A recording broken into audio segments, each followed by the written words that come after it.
Ito mga saging guys. Magluto ka ng saging at pinay-may. Kani siya harina. At siyang i-mix sa atong saging. Then, before na ito siya ilunod guys. Ako sa ito ng kaha. Ang mantika di ay. Dayon. Kamuman guys. Kaya di na ito siya ibutang para makatulo ang mantika. Ginawa ko na siya guys. Before may ilunod. Para murag ka lang uyab mo ba? Dikit di siya ba? Saging.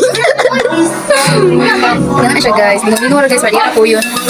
Kung kasi nagsaging. Masakit ibutang sa harina. Sabat tayo guys ang ay, masakit butang. Andun, namamuman ka. Gamay naman siya guys. Raya tama mo na ni. Maasa ta guys. Ano siya ang saging. Ano siya pag slice guys. Para baligyan niya siya guys. Tag 20 ang fog.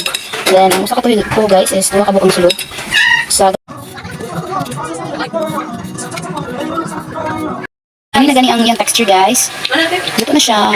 Ganun nga uno ba naman na nalimutan na to siya diri. Hinihinay lang. Dalagan guys. Uy, saging! Oh, saging. Saging mo diya.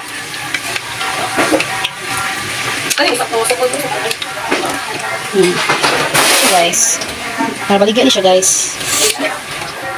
Kainit. Ano. Ayun guys.